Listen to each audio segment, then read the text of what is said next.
Videos के माध्यम से कुंडली में बनने वाला एक के अनोखा राजयोग यानी उच्च कोटि का जो राजयोग है उस पे हम चर्चा करने वाले हैं। हाँ देखिए, अखंड साम्राज्य योग ऐसे तो नाम से ही स्पष्ट होता है, नाम से ही प्रतीत होता है। तो ज्योतिष शास्त्र के अनुसार अखंड साम्राज्य योग जो है काफी दुर्लभ माना जाता है। यह योग कई स्थितियों में बनता है। देखिए, तो उसके लिए कुछ मेथड है, इस पे भी हम चर्चा करेंगे। और इसका फल प्रभाव क्या है, इसका बेनिफिट क्या होगा, इसका भी हम यहाँ पे जिक्र करेंगे। और इस पे देखिए, इस योग को बनने के पीछे कुछ मेथड है और उसको हम समझेंगे। कौन सी भाव इसके लिए जिम्मेदार है, कौन सी राशियां हैं, राशि का भी स्वभाव नेचर पे हम यहाँ पे विचार करेंगे। तो देखिए, जैसे इंसान और मनुष्य का भी कुछ गुण अवगुण स्वभाव नेचर होता है, ठीक उसी प्रकार राशियों का भी गुण अवगुण और स्वभाव नेचर होता है, स्वभाव होता है। और तो यहाँ पे जो 1 से लेकर 12 राशियां हैं, तो राशियों का हम थोड़ा सा यहाँ पे चर्चा कर लेते हैं, उनके नेचर और स्वभाव के बारे में। देखिए, 1 से लेकर जो 12 राशि है, मेष राशि, कर्क राशि, तुला और मकर, ये राशियां जो हैं जड़ राशियां हैं। और वही वृषभ राशि, सिंह राशि और वृश्चिक, कुंभ, ये जो राशियां स्थिर राशियां हैं। मिथुन, कन्या, धनु, मीन, ये जो राशियां हैं द्विस्वभाव राशियां हैं। तो ये राशियों का जो नेचर है और स्वभाव है। और तो राशियों को 3 भागों में डिवाइड किया गया है, जो कि इस प्रकार था।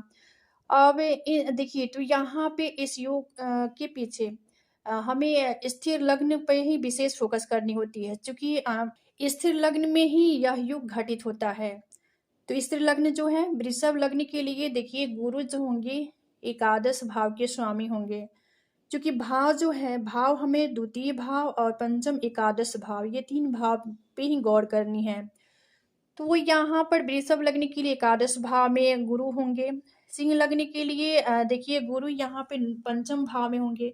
वृश्चिक राशि के लिए द्वितीय भाव में होंगे। वृश्चिक राशि जब जब भी लग्न में होगी तो गुरु द्वितीय भाव के स्वामी होंगे। और वही यहाँ पर कुंभ लग्न की पत्रिका होगी, उसमें गुरु द्वितीय भाव के लॉर्ड होंगे, स्वामी होंगे। यह योग तब बनता है जब गुरु द्वितीय और पंचम एकादश घर के स्वामी हो, लॉर्ड हो। तो यहाँ पे स्थिर लग्न में ही गुरु द्वितीय और पंचम एकादश घर के स्वामी होंगे। तो कुंडली में बृहस्पति वृषभ लग्न के लिए एकादश भाव, और सिंह लग्न के लिए पंचम भाव, वृश्चिक लग्न के लिए द्वितीय भाव, और वृश्चिक लग्न के लिए द्वितीय भाव पंचम भाव के भी स्वामी होंगे। और कुंभ लग्न के लिए द्वितीय भाव के स्वामी होंगे। इसके बाद वाला जो कंडीशन है, देखिए, इसके अलावा चंद्रमा की स्थिति परिस्थिति पे हमें गौर करनी होगी।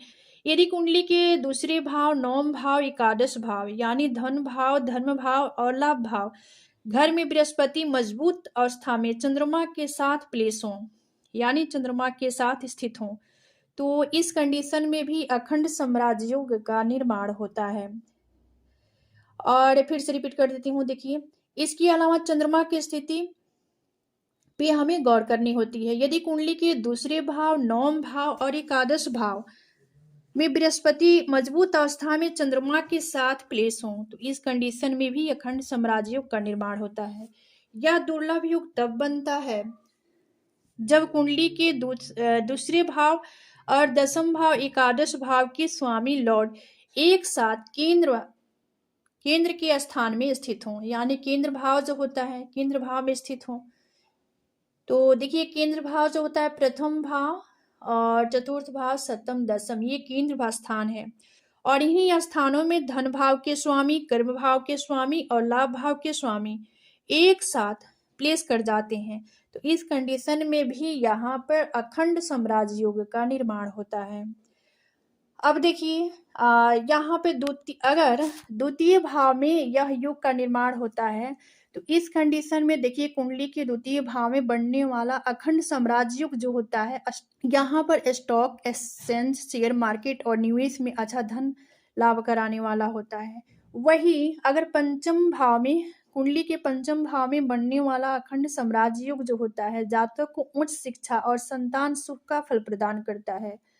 वही कुंडली के एकादश भाव में बनने वाला अखंड साम्राज्य योग जो होता है, जातक को आध्यात्मिक शक्ति प्रदान करता है। कुंडली में यह योग जातक को कैरियर, व्यापार, हर क्षेत्र में कई नई ऊंचाइयां प्रदान करने वाला होता है। वही इस योग की वजह से जातक हर तरह की सुख सुविधा को प्राप्त करता है। जातक को प्रत्यक्ष अप्रत्यक्ष धन मिलने की भी संभावना होती है। देखिए, किसी भी कुंडली में यह योग बनता है तो ऐसे लोग जो होते हैं, ऐसे जातक जो होता है, व्यक्तित्व के धनी होता है, समृद्धिशाली होता है, वैभवशाली होता है और हर क्षेत्र में ऐसे लोगों की ऊंचाइयां की प्राप्ति होती है। तो आज का विषय यहीं समाप्त होता है। मिलते हैं अगले वीडियो में एक नए विषय वस्तु के साथ। तब तक के लिए धन्यवाद।